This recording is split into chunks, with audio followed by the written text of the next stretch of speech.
It is day 121 of the second Trump administration, and we are just hours away from the next hurdle for Trump's budget bill. The House Rules Committee is set to meet on it around 1 a.m. That's right, 1 a.m. This is a critical step to get the bill on the floor before the GOP's self-imposed deadline on Thursday. But Republicans are still facing some pushback from within their party. Earlier, President Trump went to Capitol Hill to try and convince some of the GOP holdouts. Behind closed doors, he told them, quote, "Don't F around with Medicaid." And he told members pushing for higher state and local tax deductions to, quote unquote, let it go. Here's what he had to say in front of the cameras. I think we have unbelievable unity.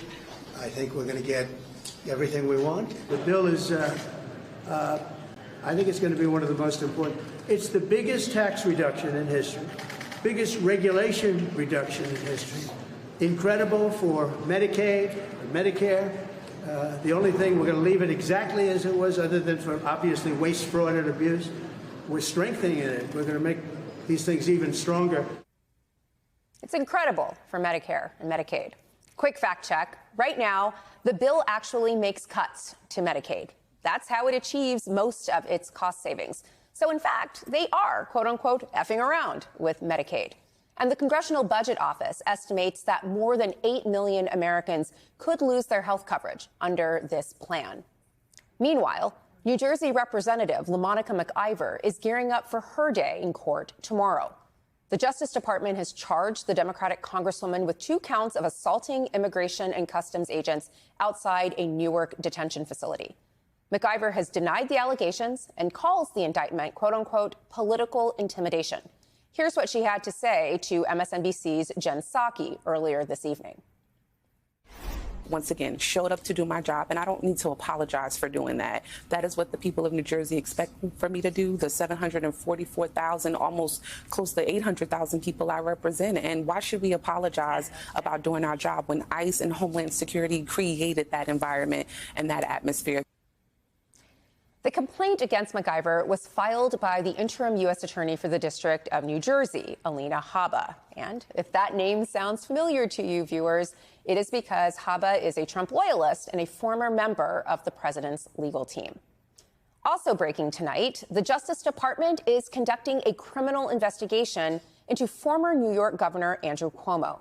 This comes after House Republicans accused Cuomo of lying to Congress last year about his involvement in reviewing a report about New York State's handling of the COVID pandemic.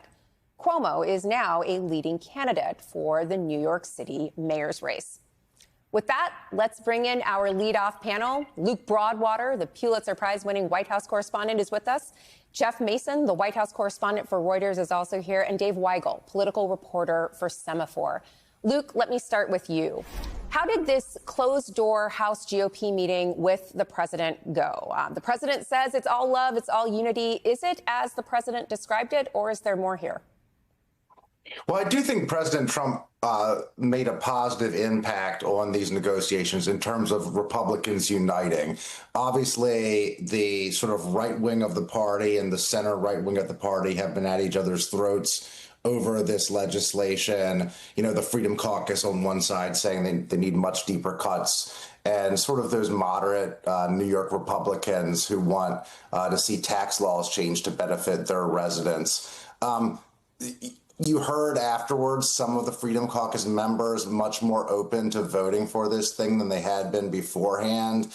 You know, whether or not that's in their political interest ultimately, I'll leave up to others to decide. But it does seem like if there's one person who can sort of whip the House Republicans into shape out of their normal state of chaos, it is the president.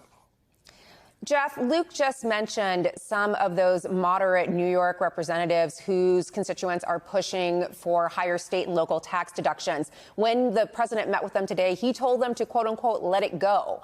But they actually have to go back to their districts and meet with constituents who want this kind of tax relief. Does the president even care about what this means for them and for the party in the midterms if they can't deliver on lower taxes? Well, I think he cares more about the big, beautiful bill, and he would argue that it's going to be lowering taxes with measures that are in there already. The SALT measures are kind of controversial with other parts of the party because they're focused primarily on blue states, but it's blue states, and this is, I think, why you're asking the question, where these Republican lawmakers who have won in their districts made promises to reverse it, and their seats could hang on the line. And as we all know, the margin of the Republican majority is very, very tight. So the midterm elections are still a ways away, but those votes are going to be watched very closely once that next election comes around. I will add to that, I also think that Democrats are probably preparing campaign ads right now based on what's going on with this bill. It's going to be very popular with some Republicans, but the cuts that are being made to popular programs, including programs that help the poor and needy, is kind of like writing an ad for the opposition party.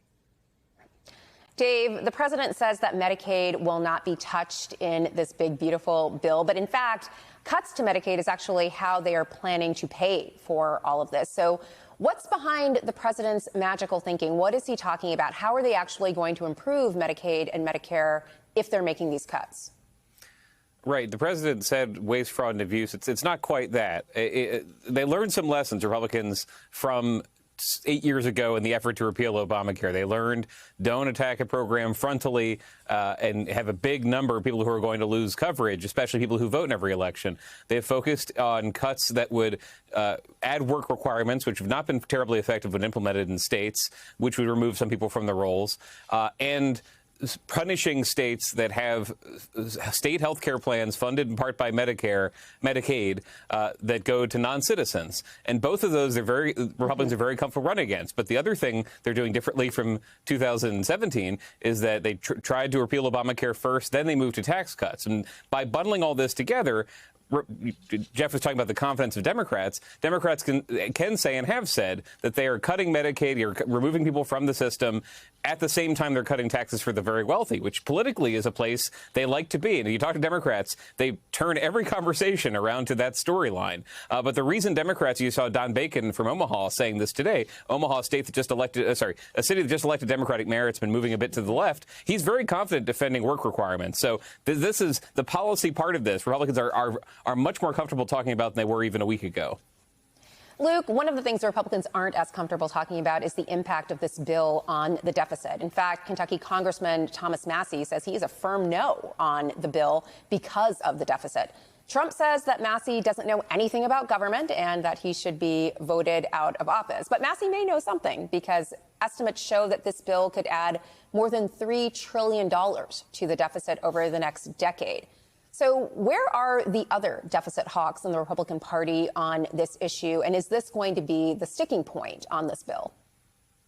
Yeah, Thomas Massie's kind of an enigma in the modern day Congress. You know, he is extremely smart. I don't think anybody would argue with that. He's an MIT guy. He's an inventor. But he's also the rare person who really votes on principle and votes based on their ideology. And he just is really opposed to deficit spending. He doesn't think we should run up the debt.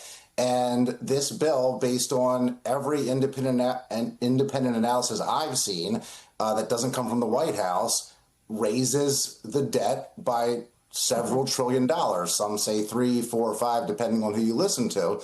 And he goes, you know, if you ever talk to Thomas Massie, he'll have charts and show you all the different ways that this bill and other bills like it in the past have raised the debt to unacceptable levels for conservatives. The difference between him and the rest of the Republicans is he doesn't really care that he is standing on this principle in spite of Donald Trump. The rest of the party almost always goes along with what Donald Trump wants, even if it's against their stated principles.